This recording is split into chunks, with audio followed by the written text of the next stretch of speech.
So tonight we do have different agency partners here with us. We've got Antonio Young from the Department of Health, the City Department of Health. We also have Ann Gregg from the State Department of Health. We also have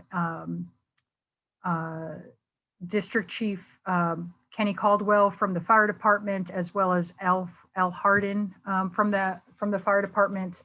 And I think Matt Mullen is on as well from the Office of Environmental Quality. Deb Leonard and myself are here from MSD. I don't see Eric Evers.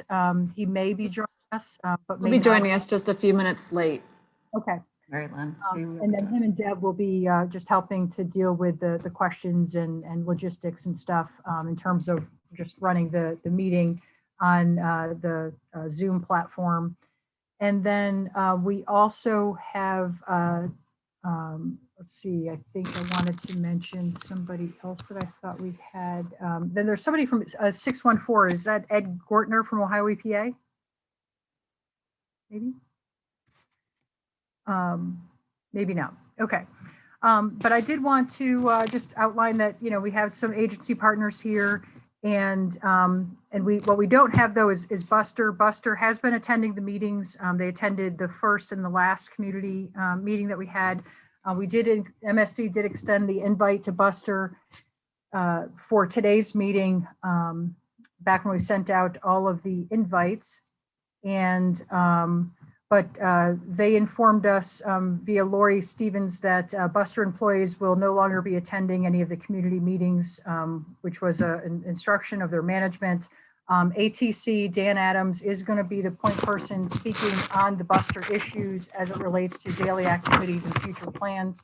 They did, you know, relay also if there were any specific questions or any information that anybody wanted, they would certainly accommodate that. So I do want to, you know, just emphasize that they are available. It's just that I think that they do have a lot of other things going on right now as well. So so they are deferring to Dan. So with that, I'd like to turn it over to Dan Adams so that he can maybe provide us with an update of the immediate corrective action activities and plan, as well as the Tier 1 investigations and the activities that have been completed, as well as any additional outstanding activities for the immediate corrective action plan and the Tier 1 investigation. Dan, could you please give us an update? Yeah, since the last meeting, driven by the store, we'll note that M&M Contracting, who's the maintenance contractor that's doing the work on the tank system, has removed the material from above the tanks. About 10 days ago, we removed all the product piping, the former product piping that ran from the tanks to the dispensers. We had a fire department inspector on site while that happened. We collected samples from the material in the piping trench, removed any backfill material we encountered that had been impacted by the gasoline, and that material was loaded into a roll-off box and taken to Petro Cell up in Washington Courthouse for treatment and disposal. At the request of Buster, I did some inspections of the sewer lines, the sewer line that runs out of the store, and the potential for a historic sewer line that ran off the south end of the building.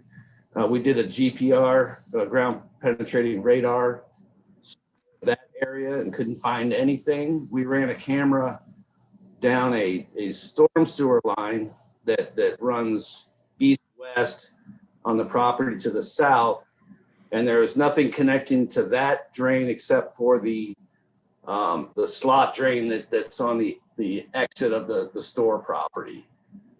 So there's nothing connecting the store that we could find with any of the residents' storm or sewer systems.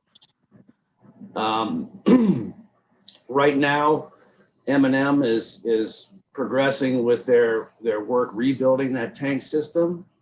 Today I was there, they're installing the new secondary containment on the top of the tanks where the pumps are. You see there's a tent on top of the tank pit. They have to keep that, they have to stay above 60 degrees to be able to work with the PVC and the materials they're working with on the top of the tanks. That's why that tent's there. Their plan is to have the new lines, the tank pit backfilled, new dispenser islands built, have the whole new the whole tank system rewired, install containment underneath where the new dispensers are going to go, and then rebuild the surface. They're telling me they're still about 3 to 4 weeks out before the system will be complete. And it will be tested by a private agency, and the state and the fire marshal will see those results before they can operate. And that's pretty much it. Dan, can you just recap for me what kind of sewer investigations you guys did? Because I wasn't quite following you. I know, we've indicated that we have potentially a leaking tap of a sewer that once served that property, and right at the right of way, it is leaking groundwater into it. But I'm not sure is that what you investigated or something else? No, I can't get to that. I was just looking at the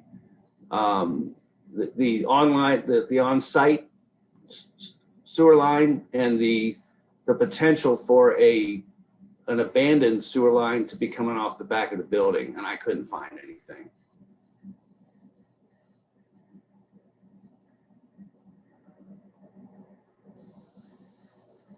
Can you share with us any of the results of the soil borings that were taken and the groundwater investigations that were done a couple weeks ago? Yeah, we have laboratory data back from the soil analysis that was completed when we did the soil borings, and 3 of the groundwater monitoring wells. One of the wells is under a gravel backfill pile, and we can't access it right now.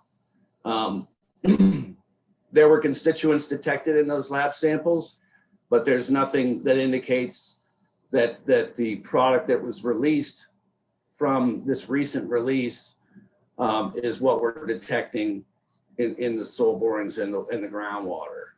There was no free product detected outside of the tank pit in any of the 4 wells.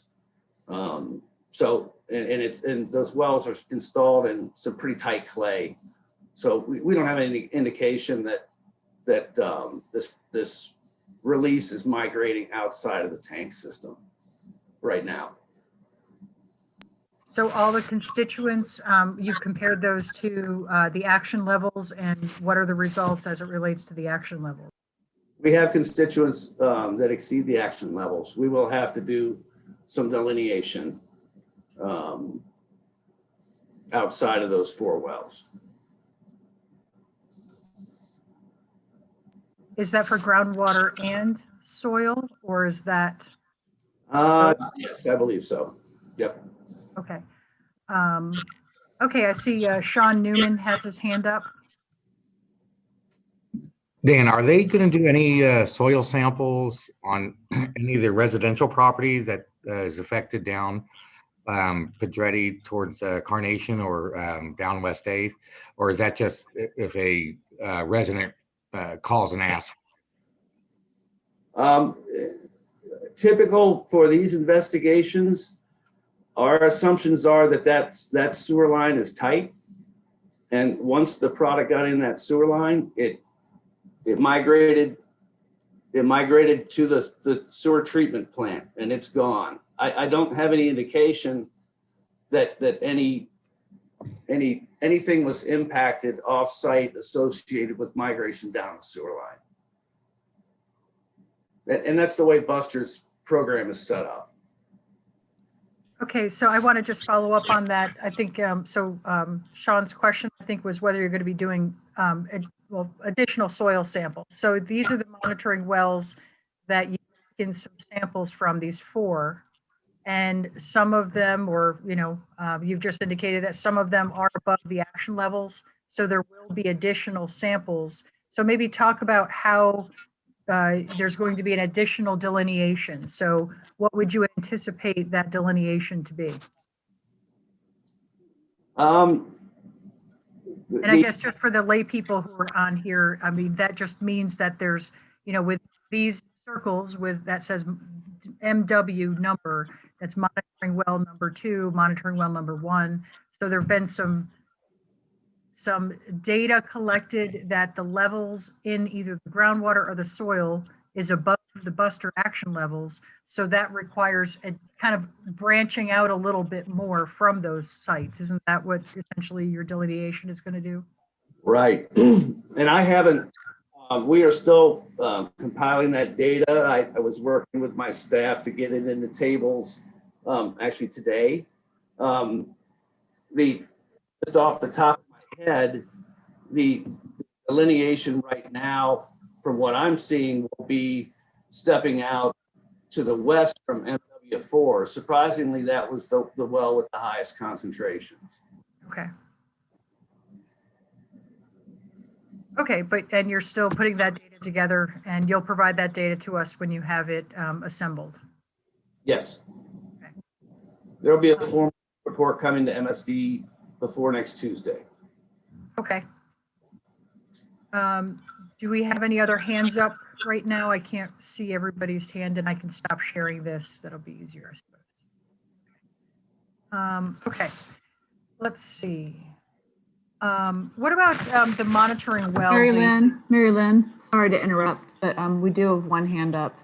Okay, go ahead. Emmett. You're Okay, muted. so my question is, I think they were doing some digging down at 8th and Hermosa. And it was the city was digging the sewers because I went down and asked. So what were they doing down there at 8th and Hermosa?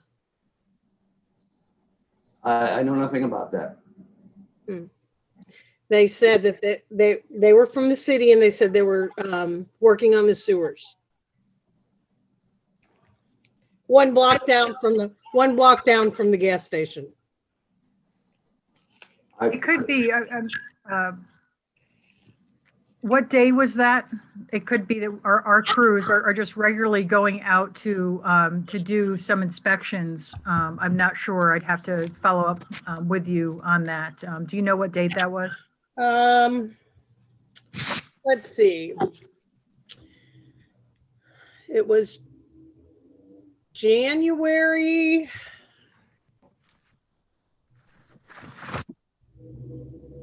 I think it was like January 28th. Okay. Yeah, our crews are checking, the sewers on a daily basis. Still, we are flushing the area again out of an abundance of caution to just continue to have flow going through there. And our crews do actually go there at least once, oftentimes twice a day. And we also did replace out some of the manholes. I'm not sure, I think it would have been before that time, but I can follow up with you on getting more information about that. It could have been responding to another issue or something like that. But ATC is kind of limited right now to the footprint of the gas station. Well, it's one block down the road. Yeah. Okay. I would think that would be encumbered in the block of the sewer. All right, I'll wait for you to let me know what the answer is to that. Thank you. Okay. And do we have your contact information? I'm not sure if. I think you've called me before on my cell phone. Okay. What is I have your number. What is your name? Denise Emmett. Okay. I have your number. You're on my voicemail. Okay. Deb, do you have her phone number? I would need to check. Can you give us an address? 4474 West 8th, right across from the gas station. 4474 West 8th. Okay, Correct. and you don't need to give me an answer right now, Deb. We can, Okay, as I'll long as we double know. check. Yeah. But that Um, wasn't where they were working. They were working down at 8th and Hermosa. Right, I know. I just want to be able to follow up with you. Okay. Okay, and Have a then we few have more. another hand up with Driehaus. Yes, can you hear me? Yes.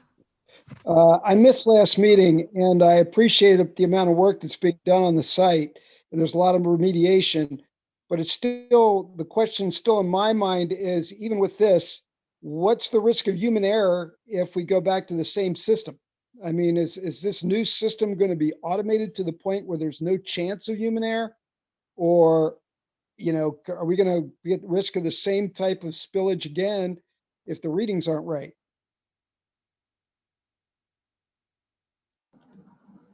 You want me to take that? Dan, yeah, Dan, please. We went through a lot of this at the last meeting. The tank system is being completely rebuilt so that every component between the tank and the fueling dispenser, it has secondary containment, which means where the pipe comes out of the top of the tank, where the fuel is pumped from the tank, through the piping, which is double walled, it's flexible piping, to the dispenser, which has a containment system underneath it. If there's a fuel loss, the Veeder-Root system will detect it and shut the system down. And that'll be automatic. That's not, Yes. okay.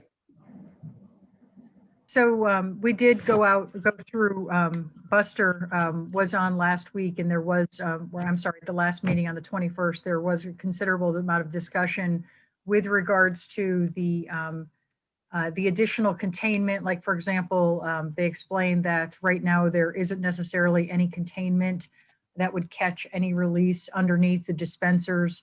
That's getting installed with this upgrade, as well as many different components. And so that was discussed in detail in the last call. No, and your hand is still up, Mr. Driehaus. Is there another question that you have? No, Okay. thanks. And Emmett, do you still have another question as well? Your hand is up. Denise Emmett? No, I don't. How do you turn it? How do you take it off? I think by Hitting it again? in reactions. Okay, you got it. And Sean, you have your hand up as well. Okay, so you have to manually take your hand back down. Correct. Correct. Yep. Sean, do you have another question? Actually, I do. Since the levels were above Buster's requirements and was it the number 4, and this may have been answered in previous meetings and it may have escaped me. Has there been a leak at this location? Because it's been a service station for years. Has there been a prior leak that may have never been remediated due to the way the regulations have been changed? And if so, if that's of record, is this owner responsible for the cleanup of a previous leak?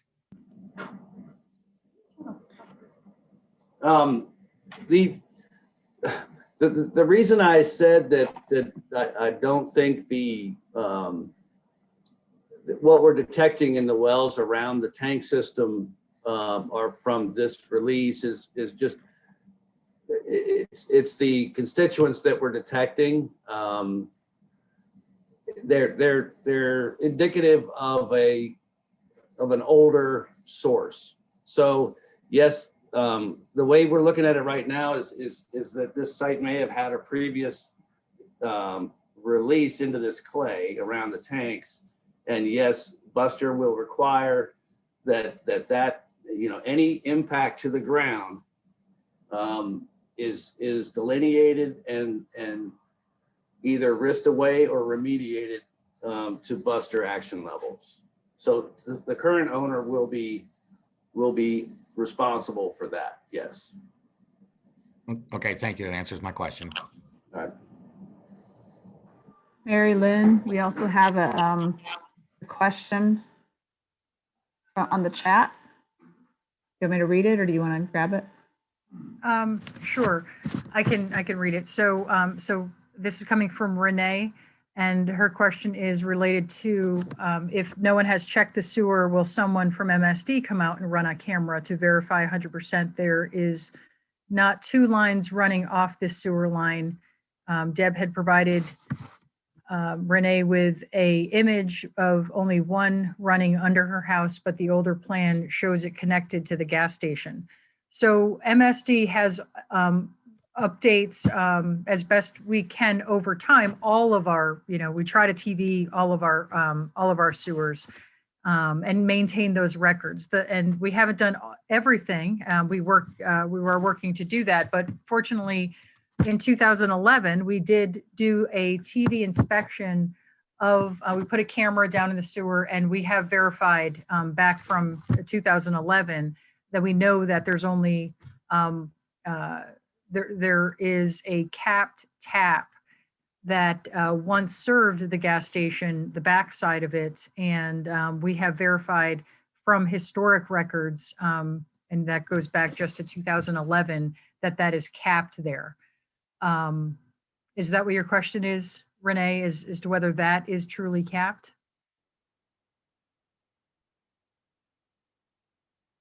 And maybe, Renee, you can unmute yourself or just continue. Yes, we're just sorry. So yes, I guess from the plan, it looked like the graded area of their driveway connected to the sewer in my side yard.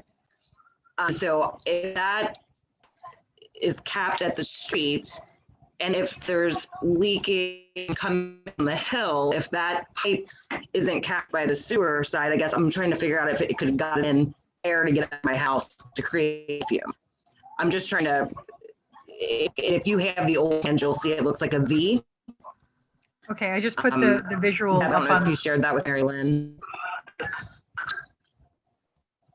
Okay, I just put the 70 visual. line. Can you hear me? Can you mute yourself? I think a little bit of, okay. I did put the visual back up here. So this is a Pedretti, and this is the capped tap that we have that is an old abandoned sewer. It's capped at right at the driveway. That is the one that historically we've, back in 2011, when we TV'd this, we did see that there was groundwater coming in from this cap tap, and did confirm that is capped there. Is that what you're asking about? Okay, so I have a plan from, I don't know what the date was, that shows where the orange dot is that connects to the 7 line.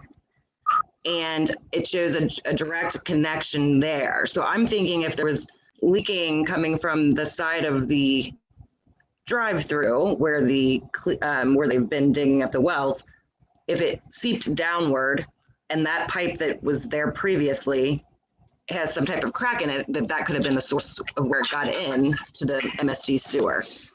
Deb has a picture of that the old somewhere. I don't have it readily available to kind of share my screen, but it concerned me that was potentially still there and connected to the MSD sewer. Mary Lynn, Dan, can I speak yes. to that? Yes, Dan, please. When we were out there with doing that investigation, I knocked on that door and I didn't get an answer. We went ahead and ran the camera from that orange dot over toward where it says 70. There's a line that runs from that catch basin over toward where it says 70. It connects with the slot drain. It's kind of, I don't know, that pink line crosses a drain that drains water coming off the parking lot. Mm-hmm. It connects with that and goes straight to the sewer, and there's no other line coming in. And the water that flows through that line is going from the orange dot toward the street. It doesn't flow back toward the house. like an overflow is the only thing that made sense to me. It's a pipe that comes out in the upper part of this catch basin. And it looked to me like if this area gets flooded, it'll drain that water off over toward where it says 70, if that makes sense. So could you recap, Dan, what did you do? You put a camera in where?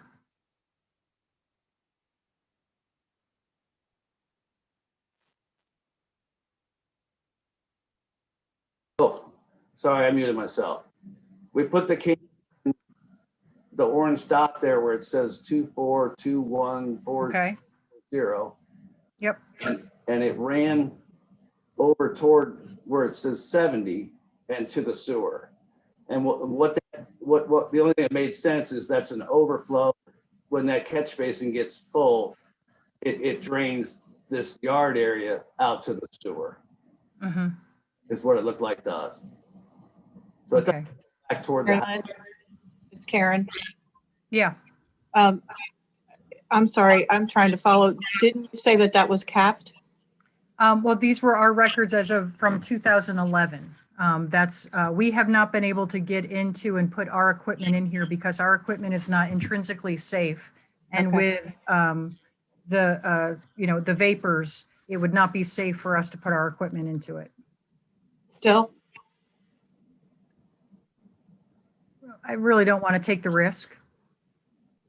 I would, if, Well, so to my question, I guess, Dan, I just heard what you described and I was following the map, but I thought Mary Lynn said that that line was capped.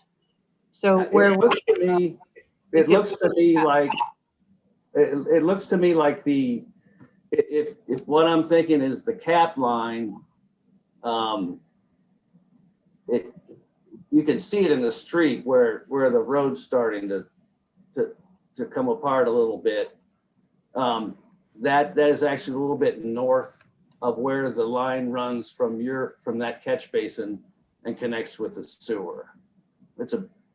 Where you see the disturbance in the pavement is about 5 or 10 feet north of where the line runs from that catch basin out to the sewer.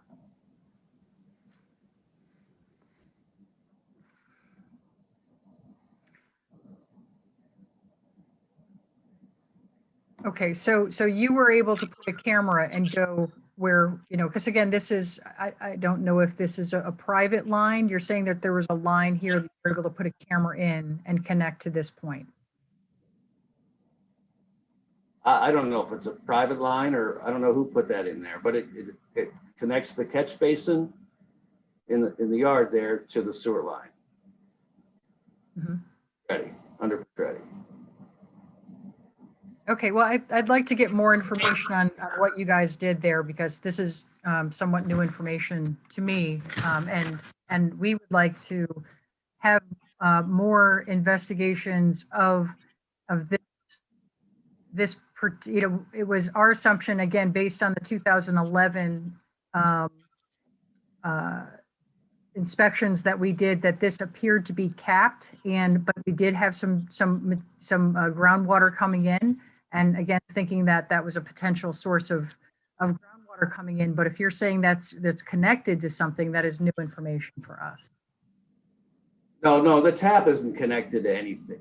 The sewer, the line that runs the catch basin is connected directly to to the main under the street. I don't know where the abandoned line is. I couldn't find it.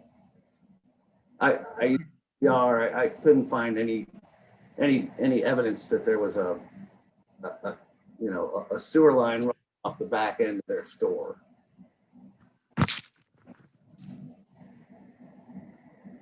Okay, but again, I think MSD would like more information about what it is that you did discover from putting your camera in the line at whatever locations. And I'd like to have that information, not, I would certainly want to be able to have you share it here, but I guess MSD would like to have a more formal submittal of what it is that you've done in your investigations that you've done with regards to the sewers.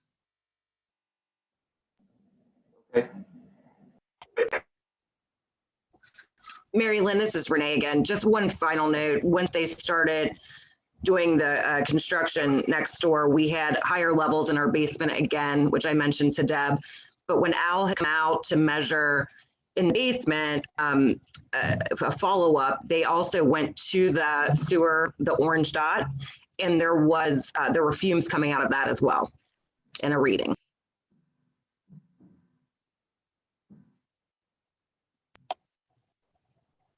Okay. Dan, do you have any thoughts about that as why we would be having, and do you know what the, Al, I think Al is on. Do you have any indication of what were those readings that were collected at that time? I listened to those readings. They were fluctuating. It was between 4 ppm and 18 ppm. But they were actually just fluctuating. Mm-hmm. And we had discovered that was around January 26th is when those readings were taken. Mm-hmm. And that was when we had increased readings overall, but then the next day they were down. And I took a reading of it today and it was 0 as well. At this location? Yes. Yes, okay. And I took a reading when I was there and it was 0. Okay. But fire has recorded it between 4 and 18, you said, Al? It was fluctuating? Yes. Uh-huh. Yes. Uh-huh.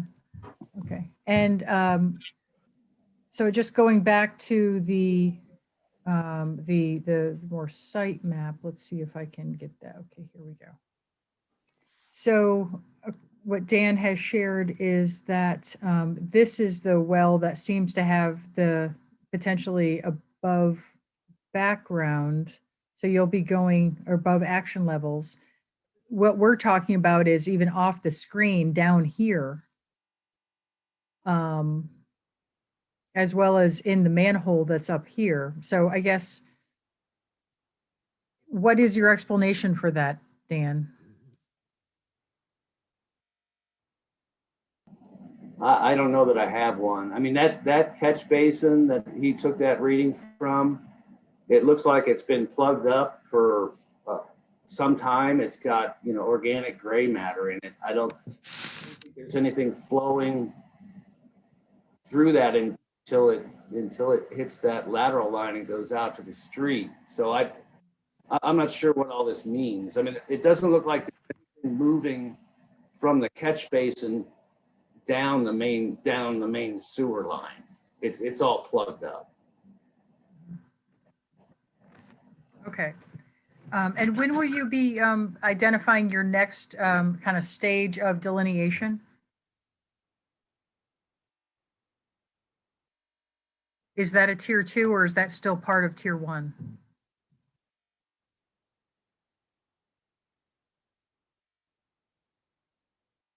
Dan, I think you're muted. Sorry, I have a habit of that. Mhm. We need to get the information compiled for the tier 1, and then we'll begin planning the delineation phase. We can't do any work really on site right now because there's too much construction going on. We can't even get to one of our wells. Okay. And Denise Emmett, your hand is still raised. Do you have a follow-up? Yes, I do. So you have determined where the leak was, but you have not determined how it got into the sewer system? Is that the gist of what I'm hearing here? No, every indication that I have is that the release got into the sewer system on site. So where was that on site? Where is it on site?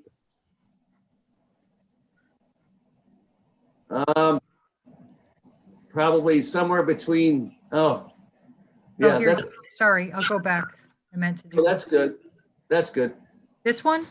Yeah, that's fine. Somewhere between the red cross-section line and the street, where the yellow line is running, the sanitary sewers line running out to the street. We're thinking it's around just north of EW1 is probably where it got into the sewer line. Will that be determined before this is all over with? Yes, Okay, so, but the orange dot is way over here by the white van, right? The orange, the Yeah. pipe that has gray matter in it? No. oh, no, that's off-site. It's in the street? Denise, it's next to my driveway.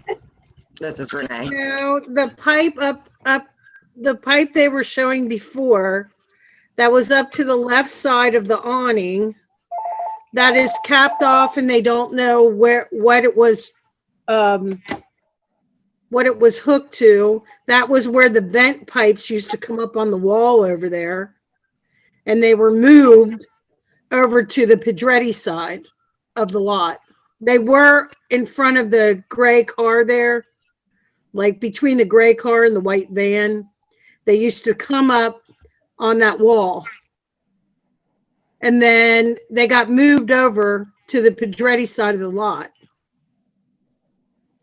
So that could be what's left of the vent pipe under the ground when they cut it off and re-vented it over here on the Pedretti side of the wall. Am I clear? The vent pipes used to come up on the wall between the laundromat and the gas station. I understand. They took them out and put them on the other side over by the shop vacs. Right. Like about a year ago, they did that. So the pipe that it has the gray matter in it that looked like it was up here close between this gray car and the white van that you don't know where it belongs or what it was, could that have possibly been the old vent pipes? No, the catch basin with the gray matter is off the property. I guess it's Renee's property to the south. Well, the picture that I was seeing that looked like the orange dot was all the way over here where I'm telling you, between the white van and the gray car. Because I know where Renee lives. I can see Renee's house from my house. There has to be some common denominator between my house, Renee's house, the gas, and the sewer, because we had fumes until January 27th. I had high levels of fumes in my shop and in my house for a month. And the fire marshal came in every day. And we had to run all kinds of water. We had to open our windows. Like he measured every day. I haven't seen him now for a little bit, but he was coming over every day. I mean, we had to take off work several days because you couldn't even stand in the shop. It was so bad. So Denise, where are you located? I was trying to just get this map right here. Oops. 4474 West 8th, right across the street from the gas station. Right. Okay. So I just want to put that up. Okay. So you are, can you see, am I sharing my screen right now with a map? Yeah, but you can't see me. I'm up higher. Right. Okay. You're on the other side of West 8th or you're on the other side? Directly across from the gas station on West 8th. Yes. Okay. All right. So there has to be some common denominator between my sewer, the gas station, Renee, and Carnation. Yeah. Well, it's the gas station. Well, I know. I'm saying where did it get into the sewer line? Uh-huh. And that is my question. What were they trying to determine when they were working on the sewers one block down from here? You can't tell me it wasn't an isolated incident. Well, I'm going to find out for you. I know. Yeah. I'm just saying it was, I feel pretty secure that this was not they were doing something in search of, right? On the 29th of January? Yes, 28th. Yeah. 28th. Okay. Yeah, I'm going to find out for you, but we have all kinds of things that we check on a regular basis throughout the entire metropolitan sewer district and have crews going out and doing various different things.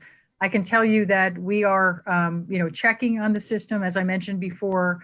Our employees are not doing anything in particular related to this on other than keeping the hydrants flushing so that we have more clear water, clean water getting into the system, and we're working with fire department as we're getting information from them about high readings of the manholes and whatnot. But because of the just with the work going on site, that is, as you know, and Renee has indicated, on occasion, that is creating some higher levels of vapors that you're experiencing, that others have stated, and we're seeing that in the manholes in the prime, particularly on the 26th, I think, when it was, as Fire Specialist Hardin mentioned, down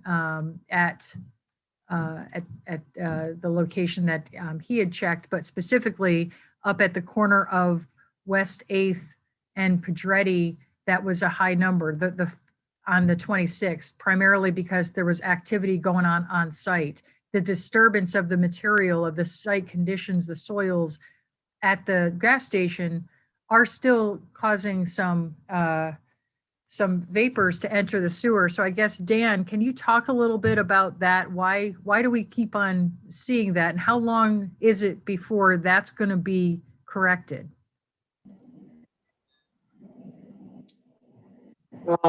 The site right now is opened up. I mean, there's a lot of concrete off of the property.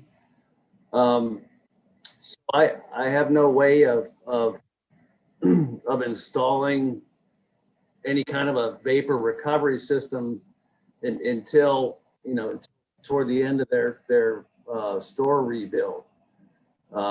So that is going to happen according to my conversations with M&M today. Within the next 2 weeks, they're going to start putting concrete back on the pavement, so we can start installing, an extraction system to recover the remaining vapors out of the sewer trench on site. Okay, when did you say that?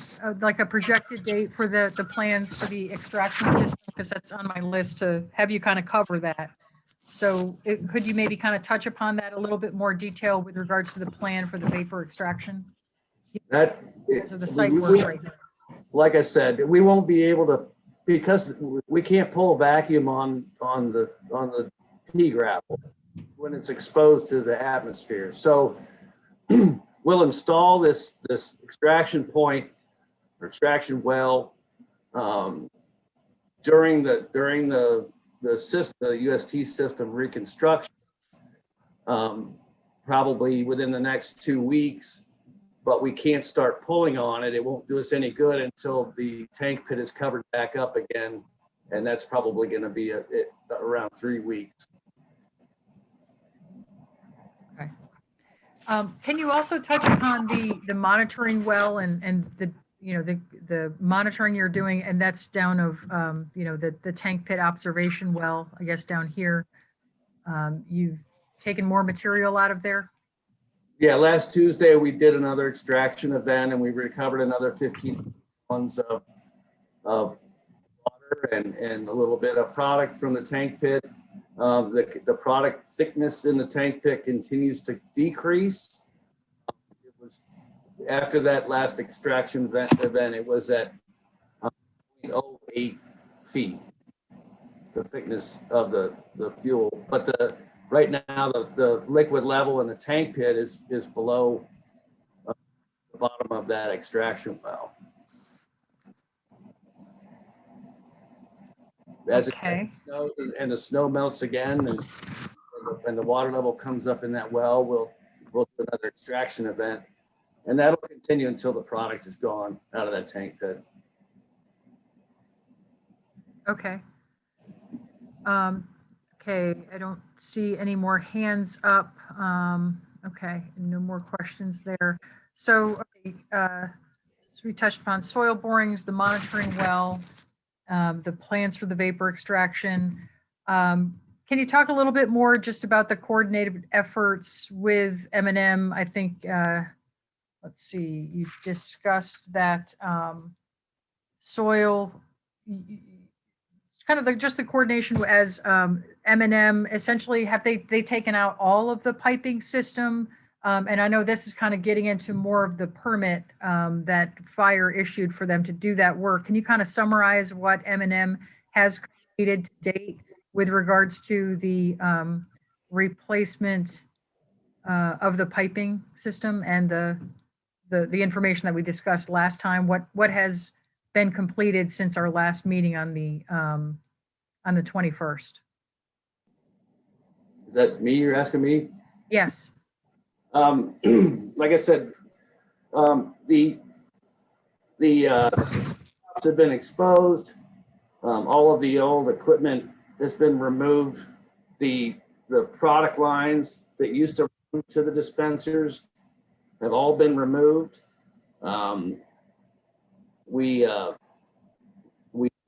Any backfill material around those product lines that we encountered when we were doing the removal, excavated and put in a roll-off box and taken off site. And right now they're installing the secondary containment sumps on the tops of the tanks, and they're excavating additional clean soil around the dispenser or the canopy area to run the new piping. And it'll be that double wall flex piping that kind of snakes it. You don't have joints in it. It bends around corners. So it's going to wrap around the north side of the dispenser island and then back down to the last dispenser by the front door. And they're getting ready to put that in next, I believe. The new piping. Okay, can you talk about how much material that was considered to be contaminated was taken off of the soil? And then how does that relate to any kind of product that might be entrenched or entrained in that soil?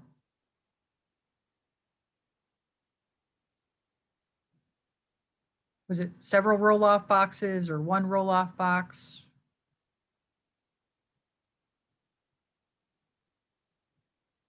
Dan, you're muted.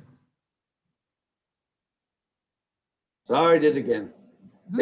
About three quarters of a roll-off box. That was a 10-yard box. So, maybe 7 yards or, probably under 15 ton backfill material. And surprisingly, the odors, typically when these releases occur, when you open a product line trenches up, the odors are just, overwhelming. And we really didn't see that when we opened up these trenches. But any material that we found that was impacted is out of there. And the material that we tested below piping trenches had 0 PID readings. Okay. I want to also ask the District Chief Caldwell from the fire department. I know Dan has covered a lot of stuff with regards to what has been underway by M&M with regards to the, what's covered under the permit. Is there anything that you'd like to add to that for the community? Well, the fire department remains on scene while they're doing the work. Our permit requires us to be on site when they're touching the lines and removing the lines. So Dan covered it pretty well as far as the logistics and what they're doing on site. They still have a ways to go before fire can issue a permit to move forward with the gas station opening up. And we'll assess that once everything gets complete. We're not looking at that yet, but we will remain on site and make sure the work is getting done per the permit. that was issued, and it's very specific as to what the permit's for, what we issued the permit for. And we will continue to remain on site to be able to do readings in businesses and homes if requested now. We moved to that requested phase where if someone's having fumes or smelling anything, they can request us to come out. And we're available 24 hours a day to come out. It's just a matter of calling if you have any issues in your home. But if it's during business hours, we do have people on standby ready to come over with a meter to monitor the homes each and every day that we're up there, as long as we're not watching them do the permit work. And if so, we can still have someone come up there that's with the fire department to do readings. So we'll stand at the ready for the community and as well as the remediation for the gas station as well. Okay. And I think I just want to reiterate, like was mentioned on our last call, I think District Chief Caldwell reiterated that prior to issuance of any operating permit, we would make sure that the fire department would make sure that the community is well informed of that before any action like that were to be taken. District Chief, do you want to say anything about that?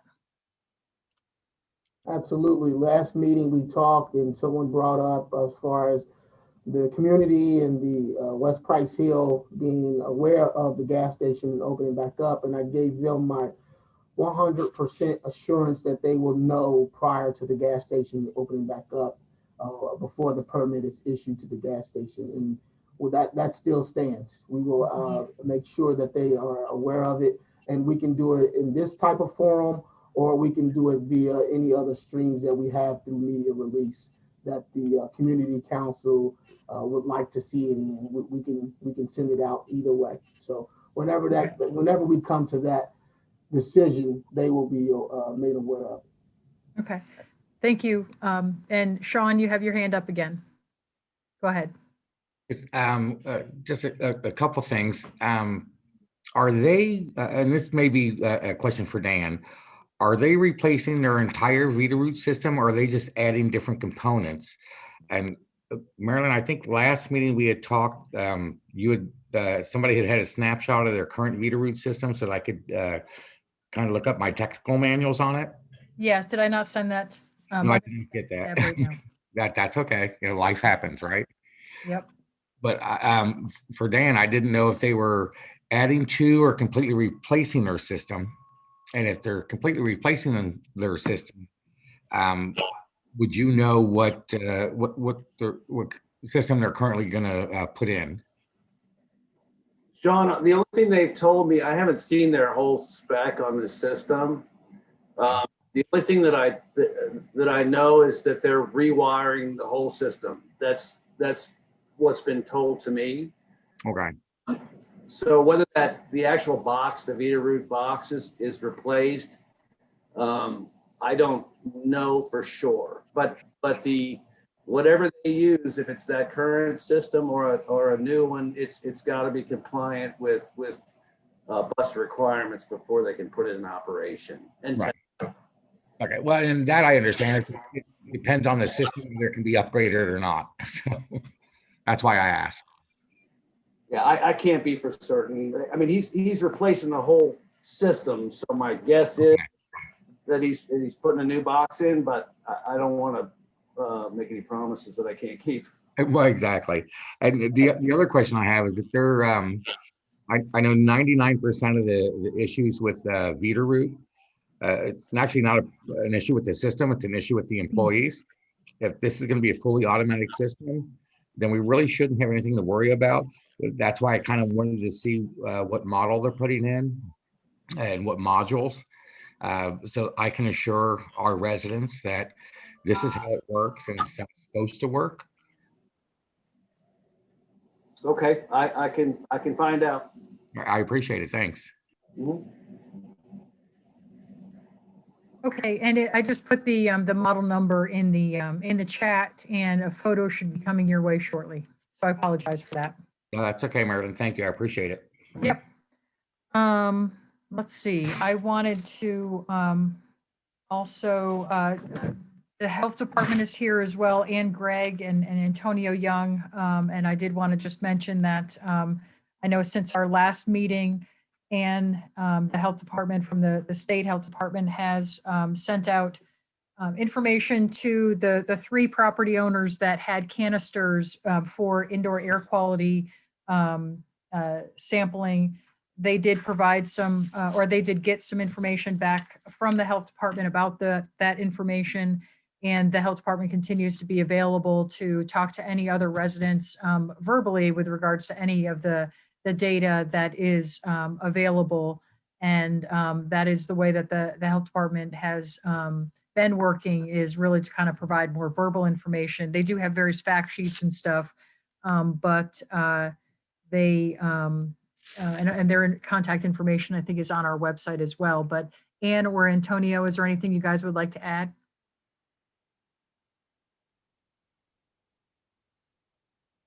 Okay, hearing none. I think, again, if you have any questions, you can follow up with Anne or Antonio, their phone numbers. And Anne has just unmuted yourself. Go ahead, Anne. Yeah, sure. I guess I just wanted to kind of make the mention that, I mean, there are some unknowns, and I've been hearing some questions that can't be answered. But if you are smelling fumes, it really is in your best interest to open the windows and vent your area.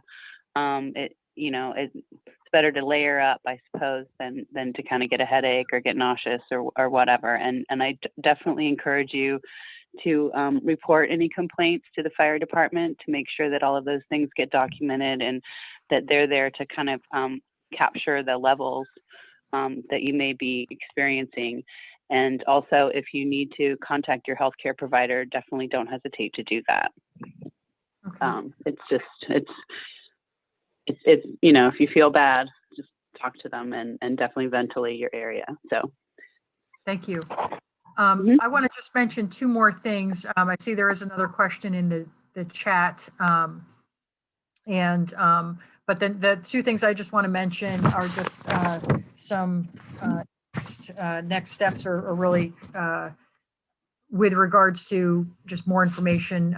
So on February 16th, some of the agency partners here are going to the Law and Public Safety Council Committee meeting. That Councilman Smitherman has asked us to give a report out on this particular issue. So that's on the agenda for the meeting on the 16th. And then also, as I mentioned, I think 2 meetings ago, MSD did send out an NOV, a notice of violation, to the gas station, and we will be holding a compliance attainment meeting with the owner of the gas station to discuss the violation that we issued. This compliance attainment meeting is a typical meeting that we have anytime that we send out a violation or come into information like this. And this is something that is standard, that's within our enforcement response plan. And that's an enforcement response plan is something specific that we utilize under our pretreatment program that's required under the Clean Water Act to, again, protect our sewers, protect the public, protect our workers, to be able to properly operate and maintain our system. So our enforcement response plan is something that, again, we have this, and that ensures consistency in terms of how we address situations like this and whatnot. So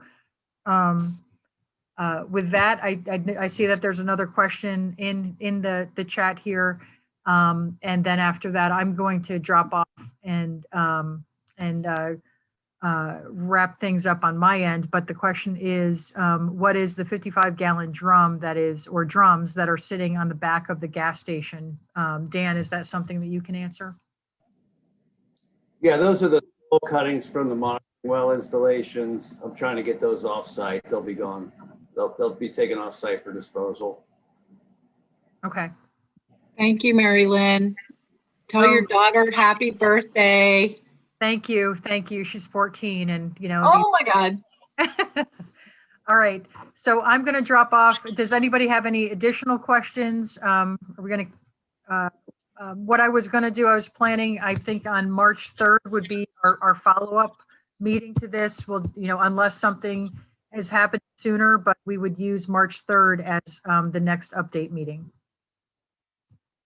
I think that would be, I'm sorry, March 8th. That would be the Monday before the community council meeting. Is that correct? Sean or Karen, is that Yeah. correct? That's correct. Okay, very good. All right, well, thank you, everybody.